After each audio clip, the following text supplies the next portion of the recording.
नमस्कार दोस्तों, जन मुद्दों की बात धर्मराज के साथ मेरे इस शो में आप सबका स्वागत है। अभी मैं आपको पहले एक कविता सुनाऊंगा, फिर हम चर्चा करेंगे कि उस कविता पर क्यों बात हो रही है।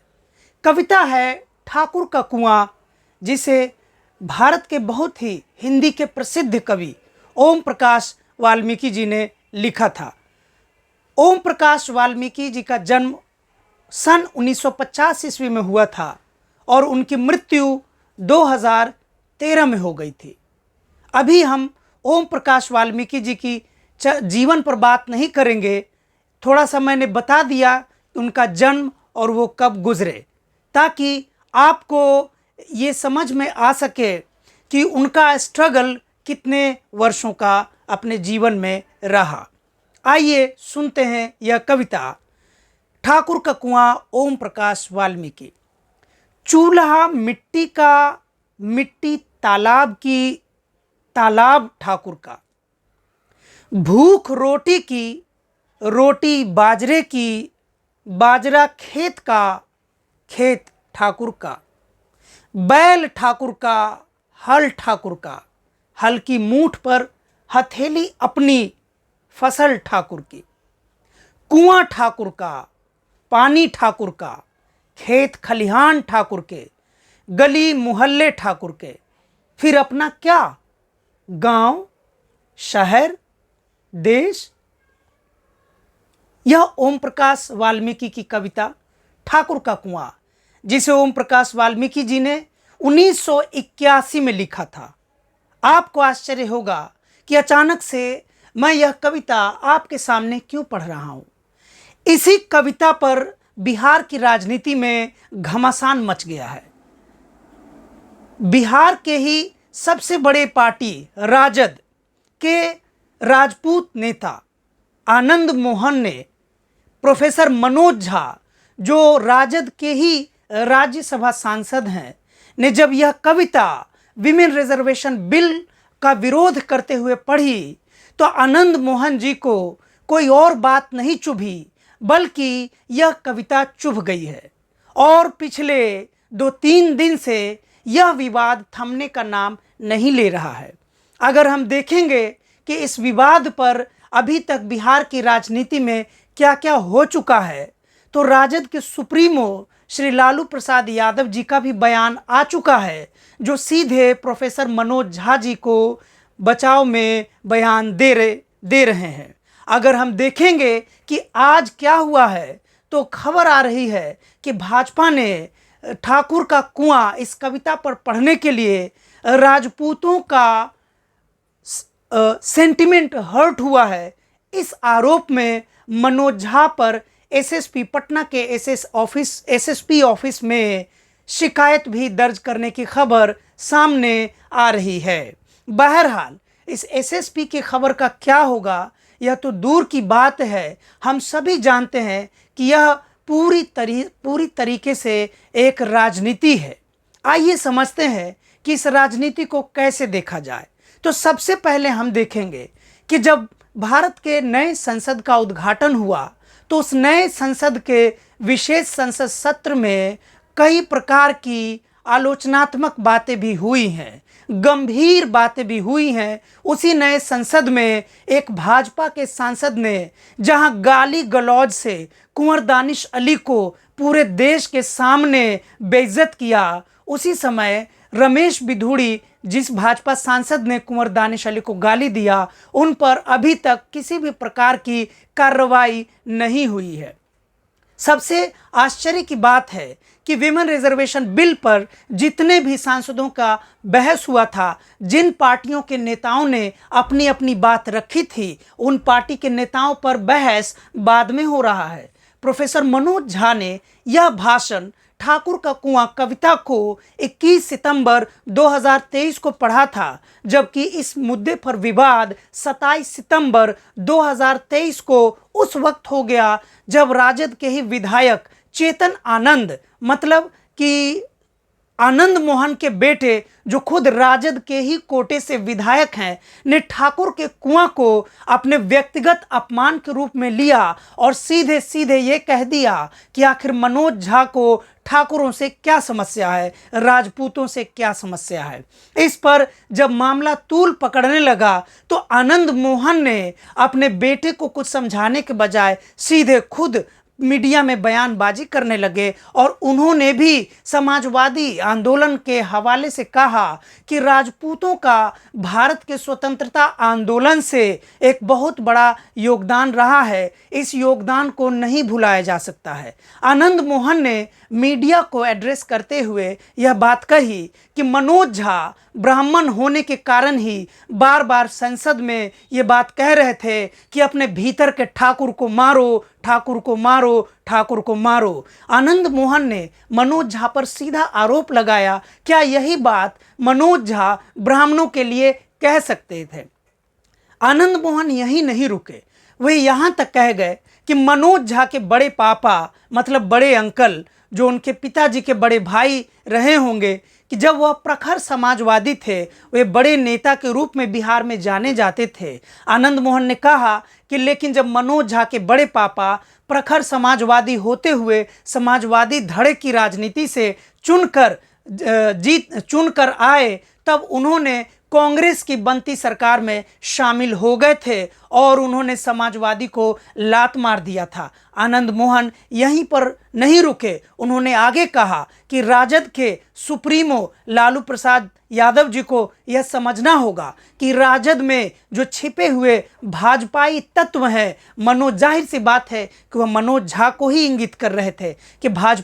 मनोज झा जैसे भाजपाई तत्व जो राजद में छिपे हुए हैं, उससे राजद को सावधान रहना होगा। मीडिया को एड्रेस करते हुए जब आनंद मोहन ने सीधा सीधा कहा कि मीडिया को ऐसी बात नहीं सोचनी चाहिए कि आनंद मोहन का राजद के प्रति कोई दुराग्रह है, कोई पूर्वाग्रह है, लेकिन जब बात राजपूतों के आन बान और शान की आएगी तो आनंद मोहन जाहिर सी बात है कि विरोध करेंगे। आइए हम इस बात को समझते हैं कि आखिर मनोज झा, आनंद मोहन और राजद के घमासान को, राजनीतिक घमासान को, सियासी घमासान को कैसे समझा जा सकता था जिसे नहीं समझा गया। साथियों, दरअसल यह गलतफहमी के जड़ में देखा जाए तो आनंद मोहन के बेटे चेतन आनंद है। जाहिर सी बात है कि भारतीय राजनीति में विधायक और सांसद जिस स्टैंडर्ड के आजकल लोकसभा में जा रहे हैं वह आप खुद देख सकते हैं कि जहां पर लोकसभा के सत्ता पार्टी के एक सांसद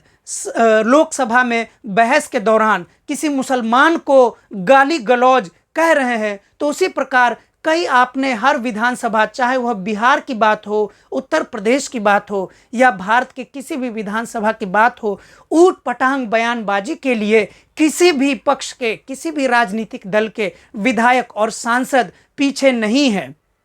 अगर चेतन आनंद ने पढ़ाई की होती, ठीक से पढ़ाई की होती, तब उनको समझ में आता कि ओम प्रकाश वाल्मीकि ने यह कविता 1981 में जब लिखी थी ठाकुर का कुआं, और उन्होंने सामंतवाद का विरोध किया था, न केवल विरोध किया था बल्कि इस कविता के माध्यम से ओम प्रकाश वाल्मीकि जी ने, जो खुद दलित समाज से आते थे, अपनी पीड़ा को व्यक्त किया था। दरअसल यह उनकी अपनी व्यक्तिगत पीड़ा नहीं थी, यह पीड़ा पूरे भारत में उस समाज की थी जिस समाज को रोज रोज अपमान का घूंट पीना पड़ता है। बहुत आश्चर्य की बात है कि चेतन आनंद जैसे सत्ताधारी, यानी कि अभी बिहार में राजद और जदयू की गठबंधन की सरकार है, जाहिर सी बात है चेतन आनंद को सत्ताधारी दल का विधायक कहा जाएगा। चेतन आनंद जैसे सत्ताधारी दल के विधायक को जब एक छोटी सी कविता को पढ़ने और समझने का शऊर न हो तो जाहिर सी बात है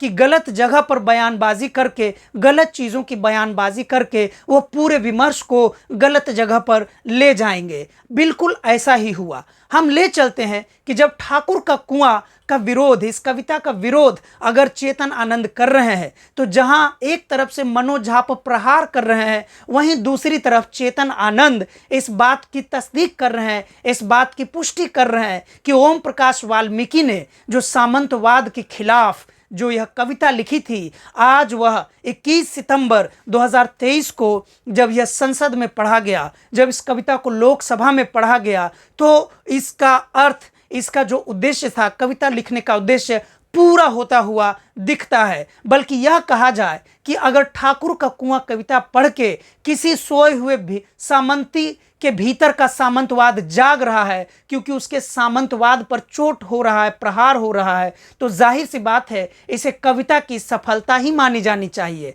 सबसे दिलचस्प बात है कि आनंद मोहन जो चेतन आनंद के पिता हैं, जिनको 16 साल तक बिहार के जेल में बंद थे, वह कोई बहुत बड़े समाजवादी आंदोलन के लिए बंद नहीं थे, बल्कि उन पर जो आरोप था वह एक ऐसे डीएम की हत्या का आरोप था जो खुद आंध्र प्रदेश के दलित समाज से आते थे। जो आनंद मोहन खुद एक दलित डीएम की हत्या के जुर्म में एक जेल में 16 साल तक जेल में काट के आए हैं, जाहिर सी बात है जब राजनीतिक मजबूरी की वजह से उनको जेल से राजद और जदयू ने छुड़वाया, तो अब ऐसे दबंग आनंद मोहन खाली राजनीति में खाली कैसे बैठ सकते हैं। जाहिर सी बात है आनंद मोहन के लिए अच्छा मौका तब था जब भाजपा के रमेश बिधूड़ी ने कुंवर दानिश अली को बहुत बुरी तरीके से गाली गलौज किया। अगर चेतन आनंद या आनंद मोहन उस वक्त में रमेश बिधूड़ी की तीखी आलोचना करते तो संभव है कि बिहार में उनकी राजनीति सीधे राजनीतिक पटल पर छा जाती, क्योंकि आनंद मोहन, चेतन आनंद उनके बेटे, दोनों ऐसी पार्टी से विधायक हैं, और आनंद मोहन अभी तो कुछ नहीं है, पहले सांसद अपने पार्टी से थे, ऐसी पार्टी में अभी वो हैं कि अगर उस मंच से कुंवर दानिश अली के पक्ष में बात करते, भाजपा के विरोध में बात करते, तो वो बिहार की राजनीति में उसी मुकाम को हासिल कर सकते थे जो कि पहले डॉक्टर रघुवंश प्रसाद सिंह जी को, प्रोफेसर रघुवंश प्रसाद सिंह, पूर्व केंद्रीय मंत्री ग्रामीण विकास मंत्रालय, जिसे हम मनरेगा मैन के रूप में जानते हैं, की जगह जो आज राजद में खाली पड़ी है, आनंद मोहन को जगह दी जा सकती थी, क्योंकि राजद भी कुल मिलाकर मुस्लिम यादव समीकरण की राजनीति करते हैं, जहां पर हिंदू समाज पर आज ऐसे वक्त में जब मुसलमानों पर प्रहार हो रहा है, रोज रोज मुसलमानों की हत्या हो रही है, उनकी आबरू को तार तार किया जा रहा है, ऐसे में अगर आनंद मोहन रमेश बिधूड़ी की आलोचना करते, इस मुद्दे पर मीडिया को संबोधित करते, तो जाहिर सी बात है कि उनकी वाहवाही होती, उनकी तूती बोलती, और लालू प्रसाद यादव की नज़रों में भी वह उस मुकाम पर आ जाते जो सीट रघुवंश प्रसाद सिंह के जाने के बाद अभी तक खाली पड़ा हुआ है। लेकिन अफसोस की बात है कि आनंद मोहन जी ने पूरे मुद्दे को समझे बिना, सिर्फ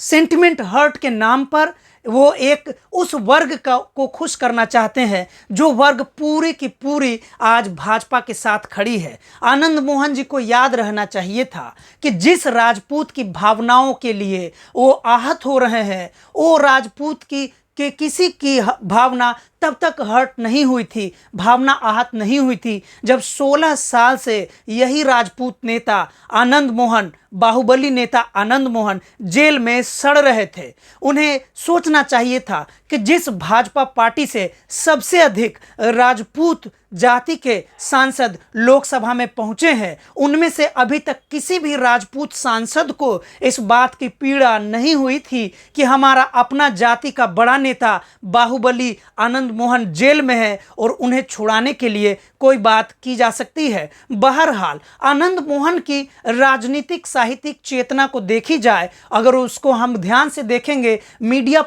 को जिस तरीके से उन्होंने सभ्य भाषा में संबोधित किया है, तो यह बात कहा जा सकता है कि आनंद मोहन पर जो मनोज झा के ऊपर, आनंद मोहन द्वारा जो मनोज झा के ऊपर आरोप लगाए जा रहे हैं, वह आरोप इस बहस के लिहाज से तो गलत है, लेकिन उनकी जो ऐतिहासिक समझ है या मुसलमानों को लेकर, जो भारतीय स्वतंत्रता संग्राम को लेकर जो मुसलमानों के बारे में आनंद मोहन की समझ है, वो इस सरकार के लिए, मतलब भाजपा के लिए जाहिर सी बात है नागवार गुजरने वाली बात है। आनंद मोहन अगर अपनी राजनीतिक और ऐतिहासिक समझ के हिसाब से खुद को पाएंगे तो वह बिहार के किसी भी राजनीति के साथ, राजनीतिक दल के साथ खुद को खड़े नहीं पाए जा सकते थे, बल्कि उन्हें चाहे अनचाहे राजद के साथ ही खड़ा होना पड़ेगा। लेकिन उनको ध्यान रखना चाहिए था कि जब हम कविता की बात करते हैं, जब हम कहानी की बात करते हैं, तो कविता कहानी के कहने के जो लहजे होते हैं, जो उसके तरीके होते हैं, कई बार ऐसे होते हैं जो चुभ जाएगा। अगर भारतीय साहित्य की दृष्टि में हम दलित साहित्य का मूल्यांकन करेंगे तो दलित साहित्य की सबसे बड़ी प्राथमिकता रही है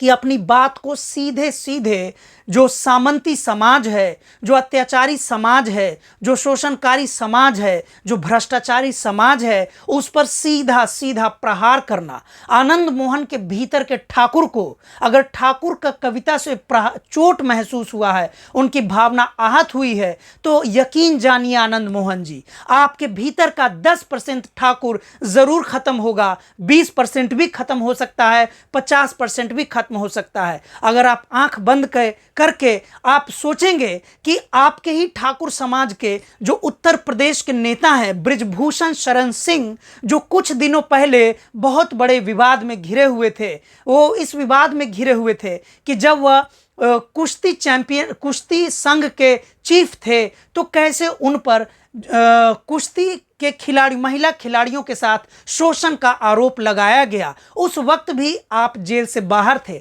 आनंद मोहन को चाहिए था कि उस वक्त भी एक राजपूत किस तरह सामने आते और एक महिला की इज्जत की सुरक्षा के लिए, उसकी इज्जत को बचाने के लिए बृजभूषण शरण सिंह जैसे बाहुबली भाजपा के नेता के खिलाफ बयान देते। लेकिन दुख की बात है कि आनंद मोहन जब से जेल से बाहर निकले हैं, वह बड़े बड़े मुद्दों पे अपनी राजनीति करने से चूक जा रहे हैं, बल्कि जब वो बयान दे रहे हैं तो एक ऐसे समय में जहां पर भाजपा को ही उसका सीधा लाभ पहुंचने वाला है या पहुंच सकता है। ऐसी बात है कि मीडिया में यह भी अंधा अनुमान लगाया जा रहा है, क्या आनंद मोहन राजद से नाराज होकर भाजपा की तरफ जाएंगे? जाहिर सी बात है कि आनंद मोहन ने सीधा कहा है कि वह खुलकर अपनी बात रखते हैं। इसका यह मतलब नहीं है कि आनंद मोहन दो मुँहे चरित्र के राजनेता हैं। उन्होंने कहा है कि उनकी भावना को चोट पहुंची है, इसीलिए उन्होंने अपनी बात रखी है। लेकिन जहां तक राजनीतिक रूप से खड़े होने की बात है, तो वह सारे लोग जानते हैं कि आनंद मोहन जब भी चाहते हैं या जिसके साथ रहते हैं, पूरी ईमानदारी और निष्ठा से उसके साथ रहते हैं। यह तो हुई आनंद मोहन की साहित्यिक राजनीतिक समझ की चूक की बात। अब हम आते हैं इस बात पर कि अगर राजद की जातीय समीकरण को देखेंगे तो जाहिर से बात है कि प्रोफेसर मनोज झा जिस इलाके से आते हैं, प्रोफेसर मनोज झा जिस जाति से आते हैं, अगर उसका ट्रैक रिकॉर्ड राजनीति में बिहार में देखा जाए तो हम समझेंगे कि असल में कि मनोज झा एक जिस मिथिलांचल या सीमांचल इलाके से आते हैं, वहां पर मनोज झा का प्रभाव न के बराबर है, राजनीतिक लाभ न के बराबर राजद को होता है। लेकिन आनंद मोहन की बात की जाए तो आनंद मोहन जिस इलाके से आते हैं वो भी उत्तरी बिहार के ही इलाके से आते हैं और उनकी ज़मीनी पकड़ है, उनकी सीधे सीधे जनता में बहुत अपील है। यह बात आनंद मोहन को पता है। आनंद मोहन ने यह भी कहा है, जाहिर सी बात है कि उनका एक अपना समाजवादी धड़े के जो ट्रेनिंग लेकर राजनीति में आए थे, तो उनकी समझ है कि जितना राजपूतों ने समाजवादी धड़े के साथ रहकर राजनीति में योगदान दिया है, बराबरी की राजनीति में योगदान दिया है, अगर ब्राह्मणों के नेताओं की लिस्ट को देखेंगे तो वास्तव में ऐसा नहीं मिलता है। सवाल है कि जिन राजपूत नेताओं की बात आनंद मोहन कर रहे हैं, चाहे वो पूर्व प्रधानमंत्री चंद्रशेखर हों या ओबीसी को आरक्षण देने वाले पूर्व प्रधानमंत्री श्री वीपी सिंह हो, विश्वनाथ प्रताप सिंह हो, इन राजपूतों का नाम लेके आनंद मोहन जो अपने राजपूत होने को बचाव कर रहे हैं, लेकिन उसी आनंद मोहन को उनको भी याद रखना चाहिए कि जिस चंद्रशेखर सिंह और वीपी सिंह के नाम पर आप अपने राजपूतों की सामंती भावना की सुरक्षा करना चाहते हैं, अगर वही चंद्रशेखर सिंह आज जीवित होते, अगर वीपी सिंह जीवित प्रभावित होते तो जाहिर सी बात है कि मनोज झा को इस कविता के लिए तो बिल्कुल भी आलोचना नहीं कर रहे होते। हाँ, रमेश बिधूड़ी जैसे भाजपा सांसद, सांप्रदायिक सांसद, गाली गलौज करने वाले सांसद के खिलाफ भूख हड़ताल पर बैठ जाते, संसद के बाहर हड़ताल पर बैठ जाते कि जब तक रमेश बिधूड़ी को सदन से बर्खास्त नहीं किया जाएगा वो कोई भी सदन नहीं चलने देते। इस बात की गारंटी जो चंद्रशेखर सिंह और वीपी सिंह जैसी राजनीति करते थे उस राजनीति से जरूर दिया जा सकता है। हम आखिरी बात कह के आपसे विदा लेंगे कि लालू प्रसाद यादव जी को भी यह समझना चाहिए कि जब आप जातीय समीकरण के नाम पर एक राजनीति करेंगे और चेतन आनंद जैसे नवयुवक को, जो कम पढ़े लिखे हैं, जो सिर्फ भावना आहत होने की राजनीति करके हीरो बनना चाहते हैं, इससे जो पार्टी है राजद जैसी पार्टी है जो गरीबों, मजलूमों, महिलाओं को बराबरी का हक दिलाने की बात करती है, उनको बराबरी का हक नहीं दिया जा सकता है। बल्कि जो शोषक पार्टियां हैं, जो जातिवादी पार्टियां हैं बिहार की, उन जातिवादी पार्टियों को, जो राजपूत सभा है, जो ब्राह्मण महासभा है, ऐसी जो तमाम महासभाएं हैं, उनको बल मिलेगा, उनको साहस मिलेगा, उनको ही प्रमोशन मिलेगा, उनको बढ़ावा मिलेगा। हम लालू प्रसाद यादव जी से दरख्वास्त करते हैं कि आप अपने राज्यसभा सांसद मनोज झा की एक बार सदन में दिए गए सारे भाषणों पर भी देखें। आप पाएंगे कि Manoj Jha EWS reservation bill पर जब बोल रहे थे तो ईडब्ल्यूएस रिजर्वेशन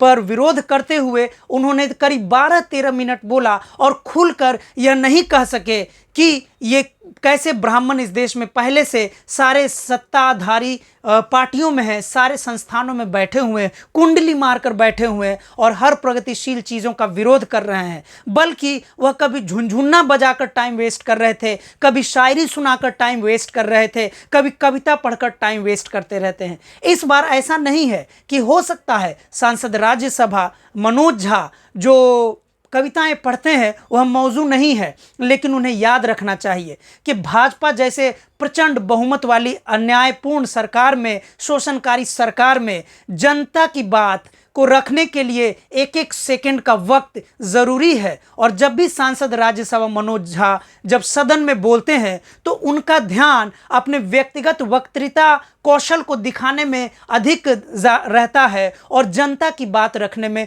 कम होती है। जाहिर सी बात है कि दोनों मुद्दों को देखेंगे तो हम पाएंगे कि लालू प्रसाद यादव जी राजनीति में सक्रिय हो गए हैं, जिससे भाजपा को परेशानी हो रही है। आनंद मोहन गलत पॉइंट पर उन्होंने राजनीति में छलांग लगा दी है और उनके बेटे चेतन आनंद ने बिल्कुल ही बच्चों जैसा राजनीति में जो नए बच्चे आते हैं, जो उभर रहे हैं, उनकी सोच भी कम से कम ऐसी होती है कि कम से कम जब पापा जेल से आ गए हैं, आनंद मोहन जी जेल से आ गए हैं, तो वह इस पर बयान देंगे। बल्कि वो बड़बोलापन में कुछ भी ऊटपटांग नहीं देना चाहिए, यह समझ चेतन आनंद को नहीं है। मैं इस वीडियो के माध्यम से कहूँगा कि आपको इस फिल्म याद आना चाहिए। 1981 संभव है 1981 की यह कविता ठाकुर का कुआं जब आई होगी तो 1985 में एक फिल्म बनी थी। आपको गाना याद होगा, ये गुलामी फिल्म आई थी जिसमें यह गाना था मकुन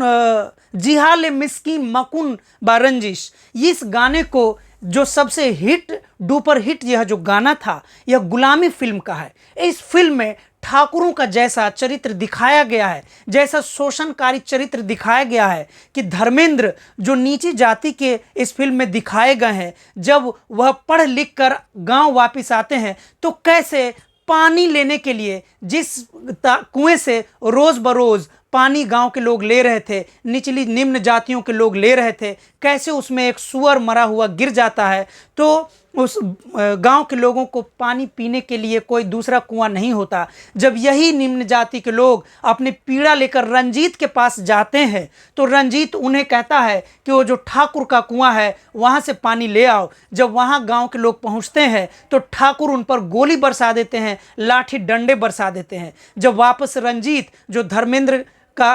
का किरदार रंजीत जो थे, जो धर्मेंद्र जो रंजीत का किरदार निभा रहे थे, जब वहाँ पहुँचते हैं तो पानी के लिए गोलीबारी हो जाती है और रंजीत मतलब धर्मेंद्र घायल हो जाते हैं। यह फिल्म 1985 में जो बनी थी आज भी भारत में बिल्कुल वैसे का वैसा है। अगर हम राजस्थान की रीसेंट घटना को देखेंगे जहाँ पे एक छात्र को मटके से पानी लेने के जुर्म में पीटा गया। अगर हम देखेंगे कि जो चंद्रशेखर आज़ाद रावण नाम के जो इतने बड़े भीम आर्मी के नेता का उभार हुआ, वह भी उस राजपूतों के द्वारा जो एक बार राजपूतों के संगठन के द्वारा जो अंबेडकर को मूर्ति पर जो हमला किया गया था उसके प्रतिकार में ही चंद्रशेखर रावण का उभार होता है। तो हमें नहीं भूलना चाहिए कि अगर आप अपने भावना को इस बात के लिए कहेंगे कि आप उक्त जाति के हैं तो आपकी भावना आहत हो रही है, तो आपको यह भी ध्यान रखना होगा कि कल को उसी जाति का कोई रेपिस्ट हो सकता है, तब क्या आपकी भावना आहत होती है। कल उसी जाति का कोई मर्डरर हो सकता है, होता ही है, तब क्या आपकी भावना आहत होती है। साथियों, भावना आहत की राजनीति को हवा जब से भाजपा सरकार में आई है तब से सबसे अधिक मिल रही है। हम अगर देखेंगे तो यह भावना आहत की राजनीति किसी भी देश के लिए अच्छा नहीं है। किसी भी देश को अगर प्रगतिशील रास्ते पे आगे बढ़ना है, किसी भी देश को अपने लोगों को आगे ले जाना है, तो उसे कम से कम किसी राजनीति को छोड़ें या न छोड़ें, भावनाओं की आहत होने की राजनीति को जरूर छोड़ना होगा। इस वीडियो के माध्यम से हम आप सब से कहना चाह रहे हैं कि अगर आपकी भावना हर बात पे आहत हो जाती है तो यकीन मानिए कि आपकी भावना आहत होती रहेगी, क्योंकि भारत जैसे शोषणकारी, भारत जैसे अन्यायपूर्ण देश में जहां पर ऊंच नीच का भेदभाव, जहां पे पुरुष और महिला के बीच का भेदभाव, जहां पे बड़े और छोटे के बीच का भेदभाव की खाई हर रोज बढ़ रही है और भाजपा के केंद्र में सरकार आने के बाद से वह दुगना तिगुना होती जा रही है, ऐसे में आपकी भावना हर सेकंड आहत होगी और इसमें सरकार आपकी मदद नहीं करेगी, बल्कि आपकी आहत हुई भावना का फायदा उठाकर फिर से सरकार में आएगी और फिर से आपका नुकसान करेगी और फिर से आपकी भावना आहत होती रहेगी। इसलिए हमारे बुद्धि विवेक के अनुसार खुलकर किसी भी मुद्दे को, किसी भी विमर्श को देखना होगा कि असल में हम जो बात कहने जा रहे हैं वह समाज के हित में कितना है और समाज के विरोध में कितना है। आनंद मोहन के पास अभी भी वक्त है जो पूरे देश में मुसलमानों को राजनीति में, समाज में पीछे धकेलने की कोशिश हो रही है। अगर आनंद मोहन कम से कम उसी का बीड़ा उठा लें तब भी वह एक बड़े नेता के रूप में उभर सकते हैं। आनंद मोहन जब नई नई राजनीति कर रहे थे, यह आश्चर्य की बात नहीं है कि आनंद मोहन का उभार पिछली बार जब 20 साल पहले उनका राजनीति में शीघ्र उभार हो रहा था तभी जी कृष्णैया हत्याकांड हो जाता है और 16 साल के लिए वह जेल चले जाते हैं। आनंद मोहन को यह ध्यान रखना चाहिए कि ऐसी भावना आहत होने के नाम पर दूसरी बार ऐसी चूक न हो। उन्हें राजनीति करने का एक फिर से सुनहरा अवसर मिला है और आनंद मोहन चाहें तो अपने प्रायश्चित के रूप में अभी भी इस मौके का लाभ उठा सकते हैं और एक अच्छी राजनीति कर जिस चंद्रशेखर सिंह को, जिस वीपी सिंह को वो उदाहरण के रूप में याद करते हैं, उनके आगे जाने का प्रयास कर सकते हैं। इसी के साथ मैं आप सबसे विदा लेता हूं। आपसे फिर अगले शो में मिलूंगा। शुक्रिया, धन्यवाद।